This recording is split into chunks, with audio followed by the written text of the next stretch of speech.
Good morning, student. Today we will discuss our next topic, that is female reproductive system. In the last lecture we have discussed about male reproductive system, and today we will discuss about female reproductive system. If we compare both the systems, the female reproductive system is more complex than the male reproductive system. जो female का system है वो ज़्यादा complex है as compared to male, and the reason is it has to accept the sperm. इसको sperm को accept करना पड़ता है, उसको facilitate कराना पड़ता है sperm को, facilitate the sperm to reach the ovum. उसको ये करना पड़ेगा to reach the ovum. Fertilization करवाना पड़ता है,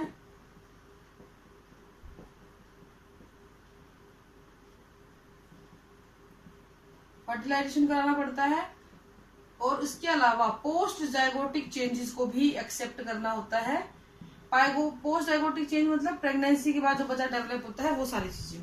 तो कहने का मतलब है, हमने ये चार बातें यहाँ लिखी हैं, वो इसलिए लिखी हैं क्यों फीमेल रिप्रोडक्टिव सिस्टम को ज्यादा कॉम्प्लेक्स बोला गया है, क्योंकि इनमें से कोई भी काम मेल रिप्रोडक्टिव सिस्टम में नहीं हो रहा. They just producing the sperm and ejaculating the sperm, whereas female accept the sperm, उसको फैसिलिटेट करेगी ताकि वो अवम तक पहुंच पाए और वहां जाके वो फर्टिलाइजेशन कर पाए, और फीमेल रिप्रोडक्टिव जो पोस्ट जाइगोटिक चेंज होते हैं उनको भी वो करे और बच्चे को भी पैदा करे. तो ये सारी जो चीजें हैं मेल नहीं करता है, ठीक है, इसलिए इसको ज्यादा कॉम्प्लेक्स माना गया है as compare to male reproductive system.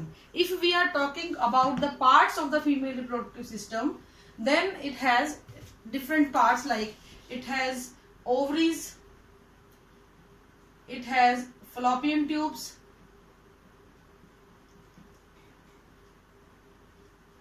it has ovary, fallopian tubes, uterus and vagina. These are the main important parts of the system. And if we draw the figure of the female reproductive system, you can easily see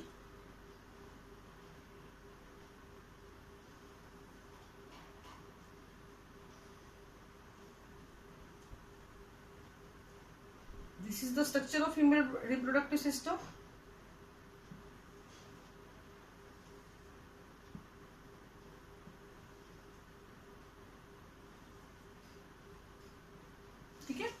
Now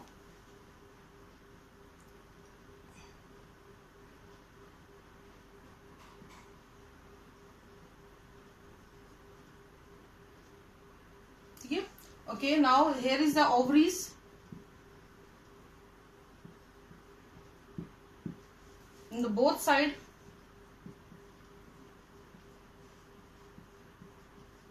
okay. So ovaries are the primary organ. First of all, we will label this diagram, then we will discuss about the functions of this part.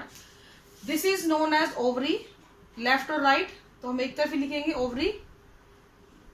Fallopian tube. Fallopian tube have three parts. First, infundibulum, cup shaped, ampulla, isthmus. These are the fimbriae. ये finger like जो projection आपको नजर आ रहे हैं, these are called as fimbriae. Ampulla, isthmus and infundibulum and fimbriae are the part of the fallopian tube. Now come to this region. This is known as fundus region. This is the uterus. These are the uterine wall. So this is the endometrium. Uterus की wall होती है ये बेटा. Myometrium, perimetrium. This is the cervix, mouth of uterus बोलते हैं, and it is continue into vagina. So all the four parts are labeled here. ये सारे parts में label हो गए हैं, ठीक है. उसकी ये वाली लेबलिंग जो है वो सेम वैसे ही रहेगी. तो इस तरीके से जो फीमेल रिप्रोडक्टिव सिस्टम आपका होता है. Now we will discuss about the functions of the female reproductive part, या इसके फीचर्स की अगर हम बात करें तो we will discuss about first of all ovaries. It is a paired structure. Paired structure होती है, लेफ्ट और राइट दोनों तरफ प्रेजेंट होती है. लोअर एब्डोमिनल कैविटी में मिलेगी, लोअर एब्डोमिनल कैविटी का मतलब होता है बेटा वो जो हिस्सा आपका जो कमर के पास का हिस्सा होता है ना, जहाँ पे आप अपनी पैंट बांधते हो, वेस्ट वाला हिस्सा जो होता है उसको लोअर एब्डोमिनल बोलते हैं। यहाँ पे ये मिलती हैं, नियर टू किडनी होती है, किडनी के आसपास ये पाई जाती है ओवरी। ये प्राइमरी सेक्स ऑर्गन है फीमेल का, प्राइमरी सेक्स ऑर्गन होता है। और ये क्या करता है बेटा, प्राइमरी सेक्स ऑर्गन ये जो है ओवम को भी प्रोड्यूस करता है और हार्मोन्स, ये हम पहले भी आपको बता चुके हैं, कोई नई बात नहीं है ये। और हार्मोन कौन कौन से, estrogen and progesterone, estrogen and progesterone दोनों हार्मोन्स को ये सिक्रीट करने का काम करता है। ओवरी में बहुत सारी ओवेरियन फॉलिकल होती हैं, ovary contain many ovarian follicle, जिसको हम लोग ग्राफियन फॉलिकल भी बोल देते हैं। बड़ी क्लास में आप पढ़ोगे इसको, ग्राफियन फॉलिकल। और इसके अंदर से ही आपका ओवम जो है वो रिलीज किया जाएगा। And the release of ovum is known as ovulation. ठीक है, release of ovum is known as ovulation. एक चीज ध्यान रखना, ओवरीज जो होती हैं ऑल्टरनेटिवली अब ओवम को रिलीज करती हैं। एक महीने लेफ्ट ओवरी आएगी तो दूसरे महीने राइट ओवरी आती है। ठीक है, तो इस तरीके से ये अपना काम करती हैं। नेक्स्ट है, एक चीज ध्यान रखना, जब भी ये हार्मोन अगर नहीं होंगे ना तो आपकी कोई प्रोसेस कंप्लीट नहीं होगा। नेक्स्ट आता है बेटा फ्लॉपियन ट्यूब। इसका क्या काम होता है बेटा, जैसे ही ओवम यहाँ से रिलीज हुआ इट कैचेज द ओवम। ठीक है, और सेकेंडरी साइड भी बोल देते हैं इस ओवम को, और ये इसको यहाँ पे ले जाके ट्रेवल करवाने का काम करती है। तो फ्लॉपियन ट्यूब होती है, ये कैरी करती है ओवम को और ये प्लेस भी प्रोवाइड करती है फर्टिलाइजेशन के लिए। तो अगर पूछा जाए where does the fertilisation takes place in female, then the fallopian tube is the place where fertilisation is takes place. और उसमें भी मेनली एम्प्यूला इस्मस जंक्शन वो जगह है जहाँ पे ये परफॉर्म किया जाता है। ये लगभग 10 से 12 सेंटीमीटर लंबी होती है। इसके 3 पार्ट्स को हमने मोटे मोटे तौर पे बांट दिया है, मैंने लेबलिंग में लिखा भी हुआ है, इन्फंडिबुलम, एम्प्यूला, इस्थमस। और इन तीनों हिस्सों में जो एम्प्यूला इन्फंटिबुलम में इसके चारों तरफ एक ऐसी फिंगर लाइक प्रोजेक्शन होते हैं जिसको हम लोग क्या बोल देते हैं बेटा, फिम्बरी बोलते हैं। They are facilitating to catch the ovum को कैच करने का ये काम करते होते हैं। इनका जो दूसरा एंड होता है वो कहाँ जाके जुड़ता है बेटा, यूट्रस में जाके जुड़ता है। इधर ये फ्री होती है ओवम को कैच करने के लिए, ओवम को कैच करके यहाँ ले जाएंगी, यहाँ फर्टिलाइजेशन होगा और उसके बाद अब उनको यहाँ भेज दिया जाएगा। तो ये कनेक्टेड होती है किसके साथ, यूट्रस के साथ कनेक्टेड होती है। ठीक है, नेक्स्ट आपका आता है बेटा यूट्रस। ये वाला जो हिस्सा है uterus, pear shaped in structure, pear shaped होता है ये। ठीक है,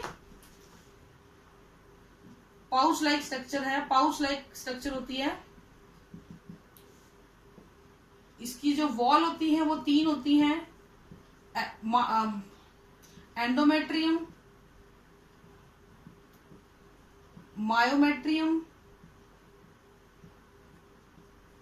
और पेरीमेट्रियम।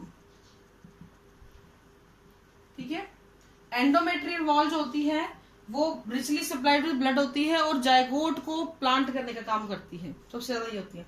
मायोमेट्रियम मस्कुलर वॉल होती है और जब भी चाइल्ड बर्थ होता है उस टाइम पे ये हेल्प करती है, लेबर पेन प्रोड्यूस करती है। इसमें कॉन्ट्रैक्शन होगा जिसकी वजह से लेबर पेन आएंगे और बच्चे को बाहर पुश कर दिया जाएगा। Perimetrium is a protective layer या आउटर कवरिंग के लिए काम आती है। ये 2 इंपॉर्टेंट होती हैं।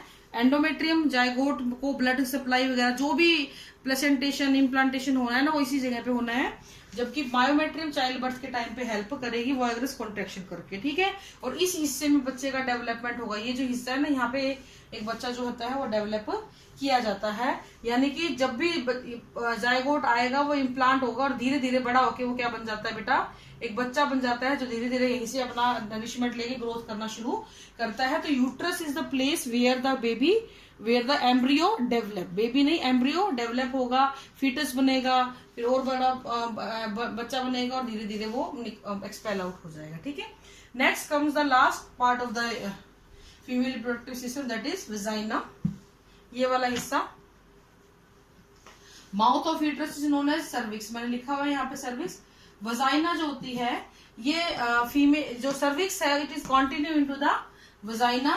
इसको बेटा बर्थ कैनाल भी बोल देते हैं, बर्थ कैनाल क्यों बोलते हैं? क्योंकि जब बच्चा पैदा होगा ना तो वो इसी रास्ते से बाहर निकलता है, इस वजाइना के रास्ते से उसको एक्सपेल आउट किया जाता है। That is why it is called as birth canal. ठीक है, ये 7 से 10 सेंटीमीटर की होती है, 7 से 10 सेंटीमीटर की होती है, और ये इलास्टिसिटी बहुत होती है इसके अंदर। इलास्टिसिटी क्यों होती है? So that it can expand as much as the child's size, जितना बड़ा बच्चा हो उस हिसाब से फैल जाए, ताकि बच्चा इजीली जो है यहाँ से निकल पाती है। और इसके अलावा सेक्सुअल इंटरकोर्स के दौरान मेल का पेनिस भी इसी के अंदर एंटर करता है to release the sperm, sperm को यहाँ रिलीज कर दिया जाएगा। तो ये दोनों काम करती है, penetration of penis as well as the birth canal, दोनों ही काम को ये परफॉर्म करती है। इस वेजाइना के ऊपर बेटा एक मेम्ब्रेन होती है जिसको हम लोग हाइमन मेम्ब्रेन बोलते हैं। ये मेम्ब्रेन जो होती है ये अनमैरिड गर्ल्स के अंदर प्रेजेंट होती है, मैरिड के अंदर ये नहीं होती है, but still it is not, आज के पहले जमाने में इसको वर्जिनिटी का एक सिग्नल माना जाता था, पर आजकल ऐसा नहीं है, because it can break due to the excessive physical work, excessive exercise. आप घुड़सवारी करते हो या आप साइकिलिंग करते हो या कोई आप फिजिकल वर्क पहलवानी वगैरह करते हो तो उसमें ये ब्रेक हो जाती है, इसलिए इसको आजकल वर्जिनिटी के लिए कोई फुल प्रूफ नहीं माना गया है। लेकिन पुराने जमाने में इसको माना जाता था कि अगर ये मेम्ब्रेन नहीं है इट मीन इंटरकोर्स पहले भी हो चुका है। ठीक है, तो this is all about the female reproductive system. Tomorrow we will discuss the next topic. This is all for today. Thank you and have a nice day.